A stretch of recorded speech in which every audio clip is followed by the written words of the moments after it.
Right, good morning. I have to make a disclaimer from the start. I'm not an HR practitioner. I'm a technologist. And I've worked in the private sector, in public, and also with international organizations. And the only reason I am here this morning is that we couldn't get anybody to confess that they had a failed digital transformation program and come and talk about it. So what I'm going to be doing is based on my experience working in different sectors, seeing and actually sometimes experiencing failed digital transformation programs. I'm going to point out some of the things. The presentation is called the Achilles heel of digital transformation programs. And you know, this is in Greek mythology. Achilles' mother wanted to make her son immortal, so she dipped him in the river Styx. But where she held his heel did not go in the water. And that was his area of vulnerability. Yeah, so we're going to be pointing out some of the things that will cause your digital transformation program to fail. Right, and the first thing is this. I don't know where I'm supposed to be pointing. Could you just help me, please? I'm a technologist and I'm fumbling here with the clicker. Is somebody advancing it? I don't know if that's it.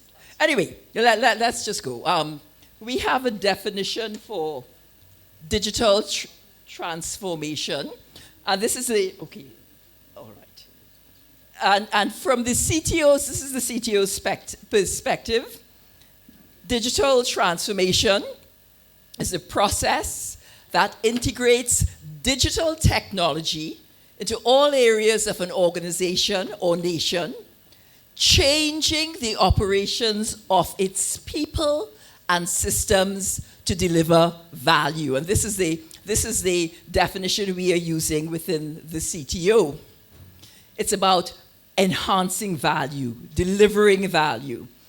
And the starting point for digital transformation, whether it is an organization or a nation, it starts with a vision.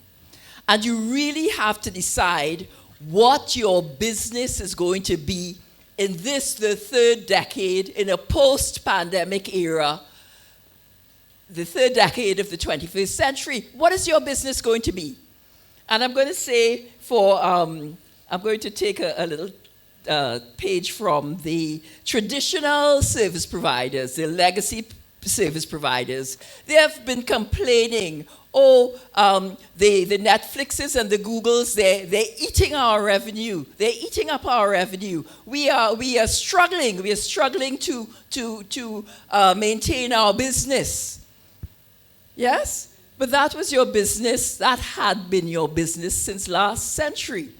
How is it changing? You have to innovate too. You have to grow. And you have to decide what your business is going to be in this, the third decade of the 21st century. So it starts with a vision. And once you have identified that vision, it calls for, without the vision, your program isn't going to be doing very well, your digital transformation program. So you need the vision. It has to be articulated. And then you need leadership. You need a champion, and if you're a government, a champion at the highest level of government. And that champion has to believe in the vision. We spoke about this yesterday. You know, he has to say it, he has to speak it, he has to articulate it, he has to live it, he has to walk it. He has to identify the priority areas, right? He has to, if you're a government, you can't say, I'm doing digital transformation and there's no budget for it. Technology costs, and therefore you have to put those resources aside to make it happen. As a leader, you have to make sure all of your managers are on track. They're all reading from the same song sheet. As a government, as a prime minister or a president, you have to make sure your ministers are working together because, there could be interministerial rivalry. Yes? So as this is the role of the champion. And then, you have to be prepared to partner, to collaborate, to work with other organizations, other people who can help you advance your vision. Another area is the articulation of the challenges that you face. What is the thing that has made you recognize that you have to transform digitally? And it is important to be able to articulate the challenge accurately. I could get up in the morning and I find my car isn't running. Is it because there's no gas? Or is it because the battery is dead? Or is it because maybe all 4 tires are flat?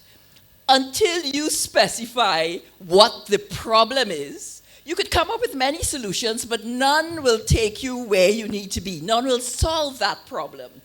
So it's important that we do a current state assessment, gap analysis to determine the extent to which existing your technical, economic, policy, legal, regulatory frameworks can support that vision. And I'm speaking, as I said, I've worked with many intergovernmental organizations and also in the private sector. So you have to do that current state assignment. And I think that exercise we did in the first session yesterday clearly defined an assessment as being the first step. And then develop a strategy. What are going to be the priorities? Which cutting-edge technology is going to help us? Or which appropriate technology is going to help us? You have to think in terms of building security in your solutions from the start. Security is not an afterthought. When you're building this building, you put in the electrics when you're putting up the wall. You don't come and stick it in afterwards. So these are things that you have to look at. Are you going to use your local talent? My recommendation is use your local talent, right? There is no shortage of indigenous talent.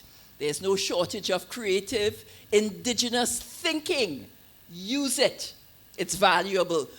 Some people always think, well, we need to get a consultant from the north or the west or wherever. They are not in tune with the circumstances on the ground. And usually, sometimes, many cases, you bring them in and they hire some local person to figure it out for them. Yeah, so use your indigenous. This could be part of your strategy. And also, you want to deliver quick wins and do it with excellence. The worst thing that can happen to you is that you have a failed program early in the game. It turns people off. It's a disincentive. And I want to give an example. In 2003, one country in the Caribbean, they had a marvelous ICT strategy. It would have transformed the country. And as long as the Prime Minister was leading it, it was going at a pace. It was doing exceedingly well. And then he thought, this is going so well, I could take a back seat. And it fizzled out. It fizzled out thereafter. And 20 years later, they are still trying to get something going. That is, and people say, oh, they did that before, and it flopped, and you don't want that. You want to spark the imagination of your citizens. You want to get them on board, and you want them to start seeing early evidence of the potential for change, for a digital future, right? So those are some of the things that we look at. Understand the culture. Understand the culture. The culture could sink your program. I have seen it. We are going to transform governments. And we're using the Singaporean model. and you bring all these consultants from wherever, and you bring them and you plan the program in the country, and it looks wonderful on paper, but guess what? The people who live in Singapore are very different from the people who live in the Caribbean. Yes? So in Singapore, if the president says, jump, everybody's going to be, yes? But in some other countries, if the president says jump, why? The president says we should jump. We have to think about this. We have to see if this is really making sense. Understand the culture is important. So you can't just take things, learn from it, but don't expect it to work. You have to customize it for your local environment. Yes, and another thing that I've seen in many organizations, you have people with information who control information. That information is the source of their power, and you have to wrest it from them because that information is needed for other things. And I'm not an HR. I said I'm not an HR person. You will tell me how to deal with those people. But you have to keep your eye on them and understand that, it's their source of personal power. Yes? So you have to develop the mechanisms to deal with this sort of thing. So I've just given you a couple of examples of the culture. The next part is the whole issue of communicating and engaging. And this is about changing mindsets, about sparking the imagination of your employees, of your public servants, of the potential of what you're trying to do to make their lives better. Yes? And you would need to, the thing about the communication, it is continuous. You don't just turn up, go ahead, start implementing plans, and then down the road you start telling employees, well, you have to do this and you have to do that. You have to start this communication very early in the game. You can't afford to wait until things are happening. Let them know, involve them, seek their input, hear what their opinions are.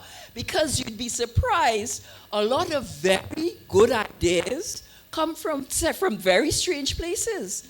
And the more diverse the pool of stakeholders that you engage, your solution is going to be better. It takes some doing, but it will, your efforts in engaging diverse stakeholders will be rewarded. And as I said, cultivate a climate of involvement, and you're working towards fostering this commitment of all to this process that you are about to embark on. So, yes, and then plan. There's nothing like planning. On Tuesday, I was telling the liaison officers, I have seen some magnificent ICT plans, beautifully written, wonderful, but when I look at them, I know they're not implementable because they're not grounded in the reality of the circumstances on the ground. Yes? They are what I suppose pie in the sky, right? They are not grounded in the reality of what currently exists on the ground. So my advice would be, convene multi-stakeholder working groups to develop detailed work plans, develop unambiguous, achievable plans that are grounded in the reality, and build into those plans the mechanisms and the indices for measuring the progress, the effectiveness, and the impact of those solutions that you are contemplating. And then training and upskilling. it's not training for the sake of training. It is training with a view to execute those plans. Yes, there's sometimes people just need to have a high-level understanding of what the system is so that they could appreciate what we're trying to do, right? There are other times that there's training that is nice to have, but it isn't really going to help you, right? So train with a view to implementing. Train also so that your people could maintain the systems. I've seen too many times the government, yes, we're introducing ICT into schools. They have a computer lab. It's opened with wonderful fanfare. And 3 months down the road, things start failing. Yes, things start failing, and there's nobody to repair anything. Yes, nobody. And then they lock the computer room, and that's the end of that. That's wasting your resources. So training to maintain, and of course to develop new applications and services, and you may need to acquire talent. You know what you have to do as HR managers. Execute. Remember the people. Continue to inspire them, to continue to engage them. The support, continue to do that throughout that execution period. And be prepared to recognize, something, we came up with this plan, we really thought it was going to work, but it's not happening, it's not working. Recognize, learn from the mistakes. You will make mistakes along the way, right? But learn from them, track progress, and be prepared to ditch. And we heard it before, what isn't working? If it's not working, why are we going down this road? Yes? And in post-execution, you're going to monitor. You're going to monitor. You would have built in the metrics before. Monitor, measure, analyze. Is it doing what we set out to do? Right? And if it isn't, where do we need to adjust? And if you have trained your people properly, they could make the adjustments. Right? And then it's a whole cycle that keeps going. You monitor, you measure, analyze, you adjust. And those are some of my insights from what I've seen with digital transformation programs over the course of many years. I thank you.